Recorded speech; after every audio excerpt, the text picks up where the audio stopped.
Hello friend, मैं शंकर कुमार आप लोगों को अपना YouTube channel GS and statics में आप लोगों का फिर से स्वागत करता हूं। आज से हम लोग स्टैटिक्स का पर डे सुबह 8 बजे हम लोग पर डे 15 से 20 क्वेश्चन को देखेंगे, जो आने वाले आगामी परीक्षा में बहुत ही इम्पोर्टेंट्स है। और इससे रिलेटेड जो भी क्वेश्चन रहेगा, जो भी क्यूरी रहेगा, उसको भी हम लोग ध्यान में रखते हुए चलिए आज हम लोग आज का पहला क्वेश्चन को डिस्कस करते हैं। पहला क्वेश्चन है, आगा खा कप किस खेल से संबंधित है? तो इसके 4 ऑप्शन दे रखे हैं। स्क्वायर्स है, लॉन टेनिस है, हॉकी है और क्रिकेट है। तो इसका सही उत्तर हॉकी है। इसका सही उत्तर हॉकी है। और भी हम लोग जानते हैं आगा खा कप हॉकी खेल से संबंधित है, और जो इंडिया और पाकिस्तान ये दोनों का भी राष्ट्रीय खेल हॉकी है। और इससे रिलेटेड क्वेश्चन है, हॉकी का पहला जो विश्व कप हुआ था वो 1971 में हुआ था, और इसका आयोजन जो हुआ था वो पहली बार वो बर्सिलिनिया एक देश है, वहाँ पर इसका आयोजन किया गया था। चलिए अब हम लोग अगला क्वेश्चन की ओर चलते हैं। अगला क्वेश्चन है, जी का मान ऑप्शन के अनुसार है कि विषुवत रेखा पर अधिक और ध्रुवों पर कम होता है, पृथ्वी के केंद्र की ओर जाने पर कम होता है, पृथ्वी की सतह से ऊपर जाने पर बढ़ता है और नियत रहता है। तो जी का जो मान है वो पृथ्वी के केंद्र की ओर जाने पर कम होता है। इसका ऑप्शन नंबर बी सही है कि पृथ्वी के केंद्र की ओर जाने पर इसका जी का मान कम होता जाता है। और जी का मान पृथ्वी की सतह से ऊपर या नीचे, पृथ्वी की सतह से अगर हम लोग ऊपर जाते हैं या फिर हम लोग नीचे जाते हैं तो जी का मान, जो छोटी जी है, उसका मान घटता है।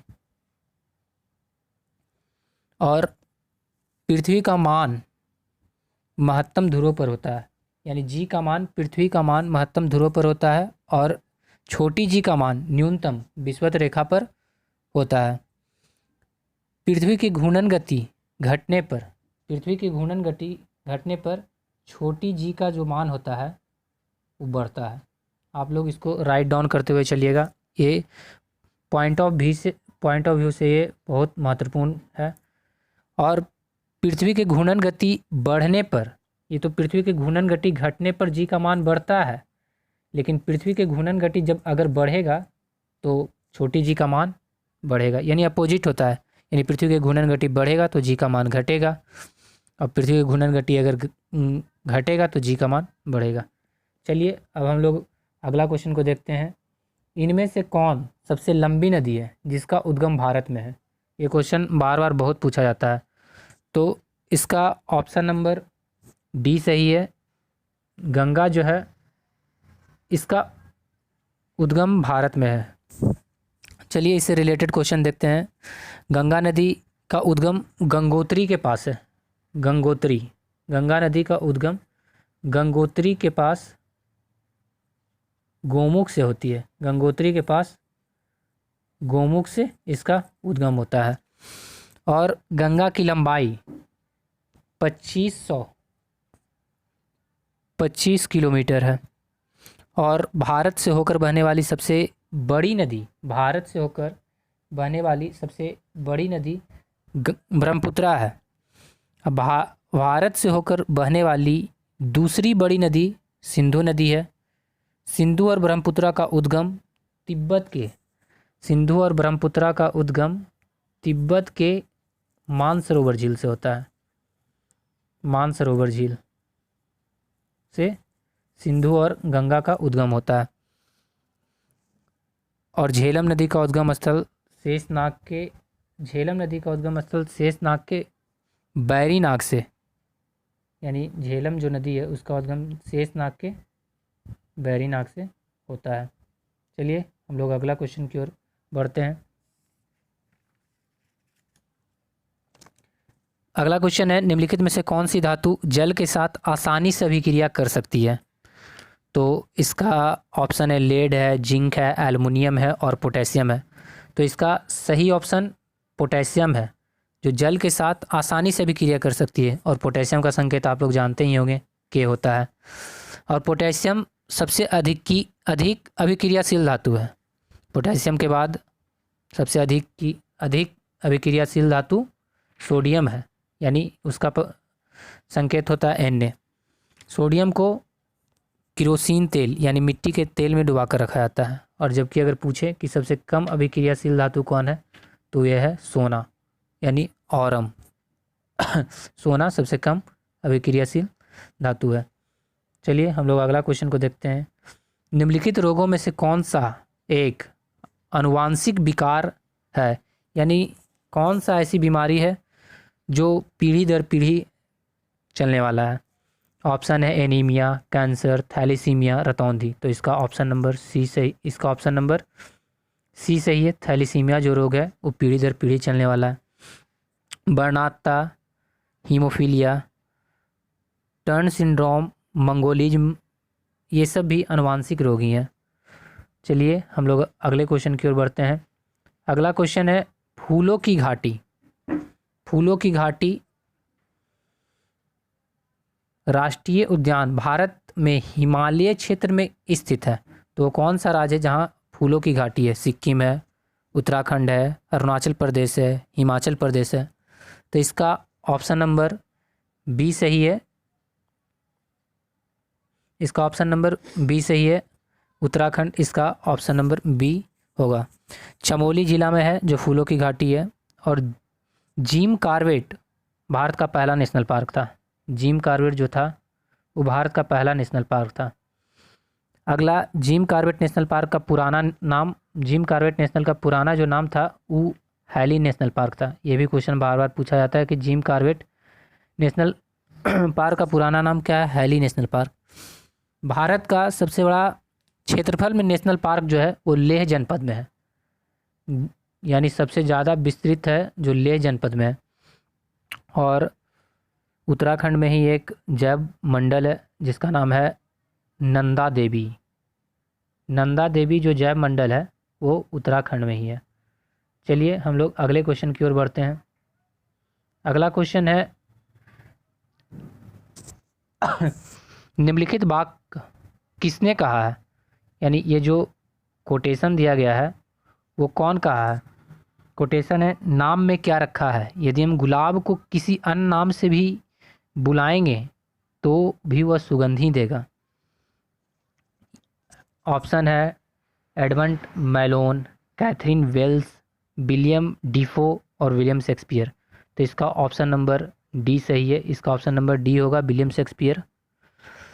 और शेक्सपियर को अंग्रेजी भाषा का सबसे बड़ा साहित्यकार कहा जाता है। शेक्सपियर को अंग्रेजी भाषा का सबसे बड़ा साहित्यकार हम लोग कहते हैं। और शेक्सपियर ने बहुत सारा बुक को भी लिखा है। उसका नाम है ओथलो। ओथलो जो बुक लिखा गया है वो भी शेक्सपियर के द्वारा ही लिखा गया है। हेमलेट, ये भी शेक्सपियर की ही लिखी। रोमियो और जूलियट, रोमियो और जूलियट जो भी लिखा गया है, रोमियो और जूलियट, ये भी शेक्सपियर द्वारा ही लिखा गया है। और इसका एक और बुक का नाम है किंग लियर। किंग लियर, ये भी जो है वो शेक्सपियर द्वारा ही लिखा गया है। ये सब पुस्तक को राइट डाउन करेंगे क्योंकि ये सब बहुत इम्पोर्टेंट पुस्तक एवं लेखक है जो बार बार एग्जाम में पूछा जाता है। चलिए हम लोग 8वां क्वेश्चन को देखते हैं। अंग्रेज़ों ने सन कितना में पंजाब पर कब्जा किया था? इसका ऑप्शन नंबर 1 है 1798, ऑप्शन नंबर 2 है 1790, ऑप्शन नंबर 3 है 1860, ऑप्शन नंबर 4 है 1849। तो इसका ऑप्शन नंबर डी जो है वो सही है, 1849 इसका सही उत्तर है। और द्वितीय आंग्ल युद्ध जो हुआ था वो भी 1848 से 1849 के बीच हुआ था।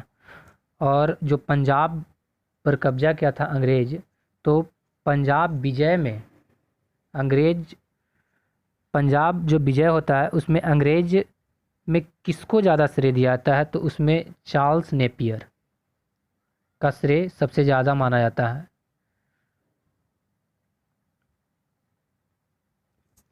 और चार्ल्स नेपियर सिंध पर भी विजय प्राप्त किया था। पंजाब के साथ साथ चार्ल्स नेपियर ने सिंध पर भी कब्जा कर लिया था। और पंजाब में सिख राज के संस्थापक महाराजा रंजीत सिंह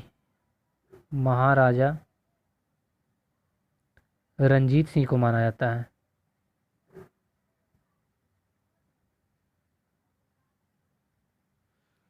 आप लोग इसको राइट डाउन करते चलिएगा, काहे कि ये सब पॉइंट ऑफ व्यू से बहुत इंपॉर्टेंट क्वेश्चन है। अगला क्वेश्चन हम लोग देखते हैं, कॉफ़ी बोर्ड ऑफ इंडिया का मुख्य कार्यालय कहाँ है, यानी मुख्यालय कहाँ है। ऑप्शन ए है दार्जिलिंग, ऑप्शन 2 है गुवाहाटी, ऑप्शन 3 है बेंगलुरु, और ऑप्शन 4 है इसका तिरुवनंतपुरम। तो इसका ऑप्शन नंबर सी सही है। जो कॉफ़ी बोर्ड का जो मुख्यालय है वो बेंगलुरु में है। अब हम लोग देखते हैं कॉफ़ी बोर्ड की स्थापना कब हुआ था। तो कॉफ़ी बोर्ड का स्थापना 1942 ईस्वी में हुआ था। हम लोग जानते हैं रबड़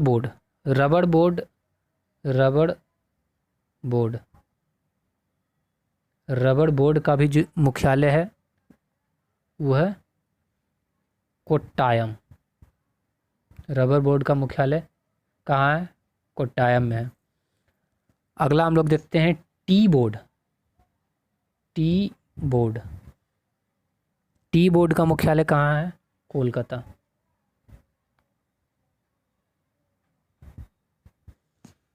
अगला हम लोग देखते हैं तंबाकू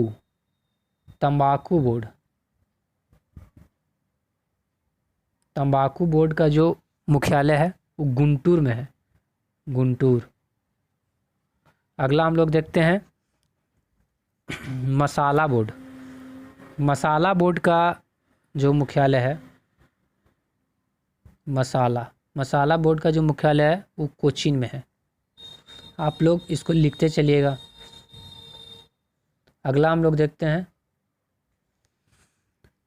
राष्ट्रीय जूट बोर्ड, यानी जूट बोर्ड का जो मुख्यालय है वो है कोलकाता। आप लोग इसको राइट डाउन करते चलिएगा अपने कॉपी में। अगला क्वेश्चन की ओर हम लोग बढ़ते हैं, गति का प्रथम नियम को कौन परिभाषित करता है। न्यूटन ने 3 नियम दिया था, गति का प्रथम नियम, गति का दूसरा नियम, गति का तीसरा नियम। गति का प्रथम नियम बोलता है कोई भी वस्तु विराम या गति में तब तक रह सकता है जब तक उस पर कोई बाहरी बल कार्य न करे। गति का दूसरा नियम कहता है B = mc। गति का तीसरा नियम कहता है कोई क्रिया के प्रति विपरीत प्रतिक्रिया। तो जब गति का प्रथम नियम है वो किस चीज़ को बताता है, तो गति का प्रथम नियम बल को परिभाषित करता है। ऑप्शन नंबर इसका बी सही है।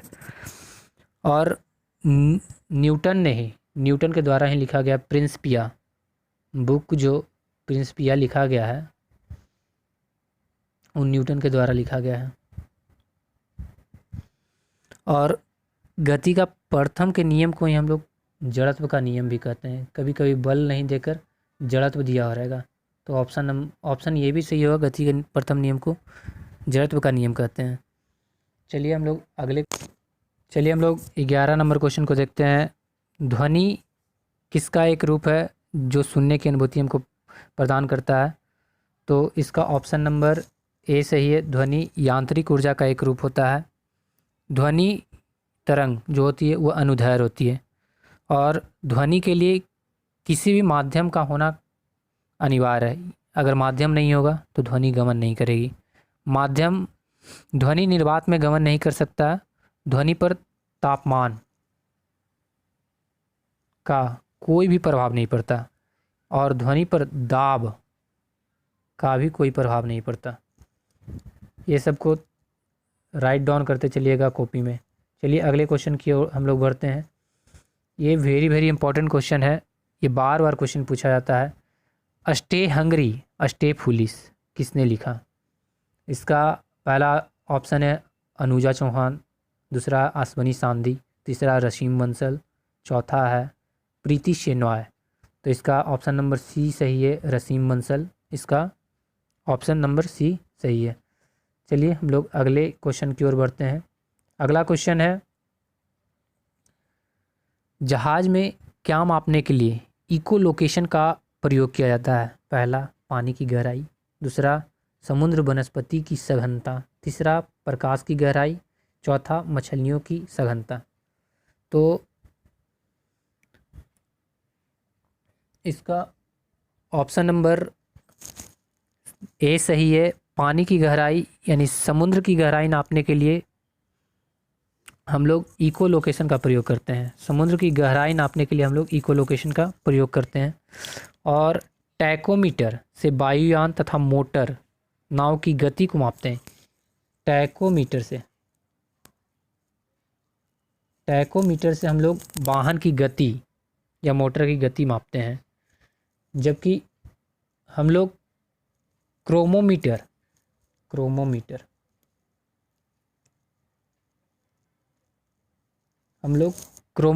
से जलयान में लगाया जाने वाला उपकरण जिसे समय मापते हैं, यानी क्रोमोमीटर से हम लोग जलयान के समय को मापते हैं। चलिए अगले क्वेश्चन के हम लोग और बढ़ते हैं। सन कितना में स्वामी विवेकानंद को रामकृष्ण मिशन की स्थापना की थी? ऑप्शन है 1893, 1897, 1895, 1899। तो इसका ऑप्शन नंबर बी सही है, 1897। और स्वामी विवेकानंद ने बेलूर मठ जो था उसका स्थापना किया था 1887 में। और स्वामी विवेकानंद का जो मूल नाम था वो था नरेंद्र नाथ दत्त। ये VVI क्वेश्चन है, इसको आप लोग ज़रूर राइट डाउन कीजिएगा कि स्वामी विवेकानंद के बचपन का नाम क्या था? नरेंद्र नाथ दत्त। स्वामी विवेकानंद नाम खेतड़ी के राजा ने दिया था, यानी स्वामी विवेकानंद का जो नाम पड़ा वो खेतड़ी का राजा ने दिया था। चलिए अगले क्वेश्चन की ओर हम लोग बढ़ते हैं। और आज का ये लास्ट क्वेश्चन है। अगला है, किस तत्व की इलेक्ट्रॉनिक विन्यास 2, 8, 5 है? यानी सिंपल सा बात है कि यानी 8, 2, 10 और 5 15वें नंबर पर कौन सा तत्व है? तो 15वें नंबर पर फास्फोरस है। और फास्फोरस का परमाणु संख्या अगर पूछा जाए तो 15वां है। अगर पूछा जाए सोडियम का इलेक्ट्रॉनिक विन्यास तो कितना हो जाएगा? 2, 8 और 1, यानी 11वें नंबर पर है सोडियम। अगर मैग्नीशियम का पूछा जाए तो 2, 8, 2, यानी 12वें नंबर पर मैग्नीशियम है। सोडियम है 11वें नंबर पर और मैग्नीशियम है 12वें नंबर पर।